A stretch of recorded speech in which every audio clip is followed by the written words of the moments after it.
Hello bachcho, let's read this question. The question says, let P, Q, R and S be the points on the plane with position vectors minus 2i minus j, 4i cap and 3i cap plus 3j cap and minus 3i cap plus 2j cap respectively. The quadrilateral PQRS must be the given options are option A is parallelogram, which is neither a rhombus nor a rectangle. Option B is square. Option C is rectangle but not a square. Option D is rhombus but not a square. Now let's see the key concept for the question. Now let's see the key concept for the question. तो यहाँ पे हम लोग key concept देख लेते हैं जो कि हम लोग क्वेश्चन में यूज किए हैं. So वो है अगर दो वेक्टर्स है हमारे पास, two vectors, let's suppose a vector A and vector B perpendicular. वो परपेंडिकुलर तभी होंगे जब हमारा vector A dot vector B क्या होगा, इज इक्वल्स टू 0. तो ये हमारा की कॉन्सेप्ट हो गया. अब हम लोग इसको यूज करके क्वेश्चन सॉल्व करते हैं. चार वेक्टर दिए हुए पी क्यू आर एस और वो क्या है, क्वाड्रिलेटरल के फॉर्म में. तो बताना है वो क्वाड्रिलेटरल क्या होगा, रेक्टेंगल या स्क्वायर या रोम्बस मीन्स. तो हमें वो बताना है कि वो क्वाड्रिलेटरल हमारा क्या बनाएगा. तो पहले यहाँ पे हम लोग अपना ड्रॉ कर लेते हैं parallelogram. So this is parallelogram, sorry parallelogram नहीं, अभी हम लोग क्वाड्रिलेटरल ड्रॉ कर रहे हैं सिंपली. तो ये हमारा क्या है, P है, ये Q है, ये R है और ये S है. तो यहाँ पे हम लोग चेक करते हैं कि ये है क्या. This is the form of quadrilateral. तो यहाँ पे हमें वेक्टर P जो दिया गया है, वेक्टर P इज, यहाँ पे हमारा P की वैल्यू है, ये सब हमारे वेक्टर के फॉर्म है तो यहाँ वेक्टर लगा देते हैं.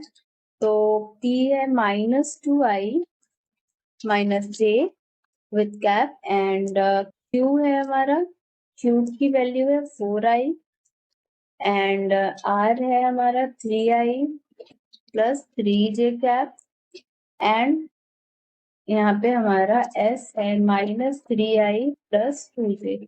तो अभी हम लोग साइड्स निकाल लेते हैं. तो अगर हम लोग PQ निकाले, वेक्टर PQ, तो यहाँ से हमारा वेक्टर अगर P एंड Q हम लोग निकाल रहे हैं PQ, तो इसके लिए हम लोग क्या करते हैं, फाइनल माइनस इनिशियल कर देते हैं. सो यहाँ पे क्या हो जाएगा, vector Q minus vector P. तो वेक्टर Q क्या है हमारा 4i. तो हमारा 4i में से अगर -2i होगा तो क्या होगा 6i, क्योंकि माइनस माइनस प्लस हो जाएगा. तो यहाँ बचेगा 6i माइनस j. सिमिलरली हम लोग यहाँ पे निकाल लेते हैं. अब इसका मैग्नीट्यूड निकाल लेते हैं. तो मैग्नीट्यूड ऑफ PQ हमारा क्या हो जाएगा, वेक्टर PQ का मैग्नीट्यूड हो जाएगा √6 square plus 1 square.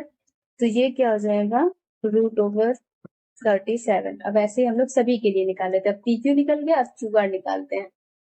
So vector QR क्या हो जाएगा, vector R minus vector Q. तो इसकी वैल्यू हमको मिल जाएगी -i प्लस 3j. अब हम लोग मैग्नीट्यूड ऑफ वेक्टर QR निकाल लेते हैं. तो ये हो जाएगा √1 स्क्वायर प्लस 3 स्क्वायर. तो इसकी वैल्यू हो जाएगी √10. अब सिमिलरली यहाँ पे हम लोग निकाल लेते हैं. अब PQ QR हमें मिल गया. अब बचा क्या, RS. सो वेक्टर RS की वैल्यू क्या होगी, vector S minus vector R.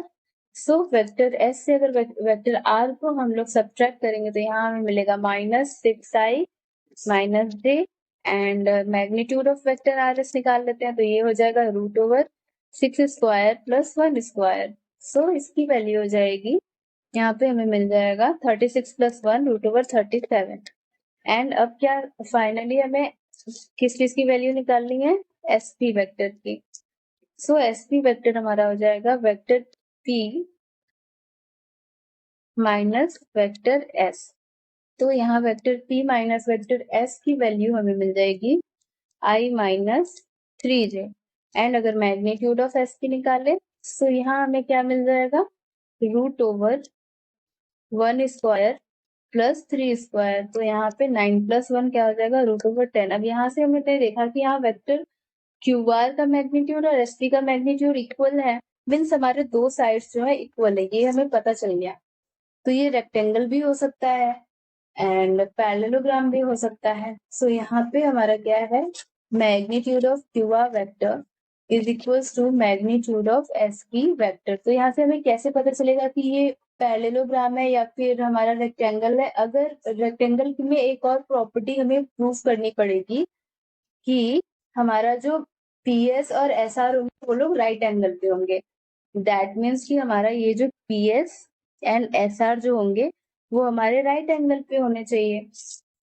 तो ये तो हमारे ऑपोजिट साइड इक्वल हो गए और एक कंक्लूजन हमको ये मिल गया इसकी मैग्नीट्यूड निकालने से। So opposite sides are equal. तो अब हम लोग क्या करते हैं, एंगल पी क्यू आर निकाल लेते हैं, which is P Q are हमारा कौन सा एंगल है, हमारा ये वाला एंगल है। सो अगर ये 90 डिग्री आ गया तो हमारा क्या हो, रेक्टेंगल हो जाएगा, अदरवाइज ये क्या होगा, पैरेललोग्राम। तो एंगल पी क्यू आर हमारा हम लोग कैसे निकालेंगे, यहाँ से हम लोग निकालेंगे P Q into Q R, ये इसका फॉर्मूला होता है। सो यहाँ से हमें क्या मिल जाएगा, पी क्यू वेक्टर हमारा क्या है 6i माइनस जे एंड यहाँ पे क्या है -i प्लस 3j। तो कोई भी हमारा एंगल परपेंडिकुलर कब होगा, उसके लिए कंडीशन होता है कि हमारा कोई भी वेक्टर परपेंडिकुलर तभी होगा जब उनके बीच का डॉट प्रोडक्ट हमारा 0 होगा। तो जब हमारा vector P Q into vector Q R का डॉट प्रोडक्ट हमारा 0 हो जाएगा, then it is at 90 degree angle और राइट एंगल। तो यहाँ पे हम लोग निकालते हैं, तो यहाँ हमको क्या मिल जाएगा 6i माइनस जे, तो मल्टीप्लाई करने पे तो यहाँ तो -6 मिल जाएगा, 6i का -i में मल्टीप्लाई करेंगे एंड देन यहाँ पे -j का 3j में करेंगे तो क्या मिल जाएगा -3। तो यहाँ हमको मिल गया -9। सो ये क्या है, it is not equal to 0। So यहाँ से हमें क्या मिल गया, एंगल हमारा जो पी क्यू आर है it is not equals to 90 degree. तो अब हम लोग ऑप्शन मैच करते हैं कि हमारा कौन सा ऑप्शन करेक्ट है। तो है नहीं, क्योंकि ऑल साइड्स इक्वल होते हैं, rectangle but not square, rectangle भी नहीं है क्योंकि 90 डिग्री पे नहीं है उसके एडजेसेंट साइड्स, एंड यहाँ पे रोम्बस भी नहीं है, rhombus but not square, rhombus भी नहीं क्योंकि रोम्बस के भी सारे साइड्स इक्वल होते हैं। So correct option is option A, it is parallelogram which is neither a rhombus nor a rectangle। Hope you will understood it well, best of luck।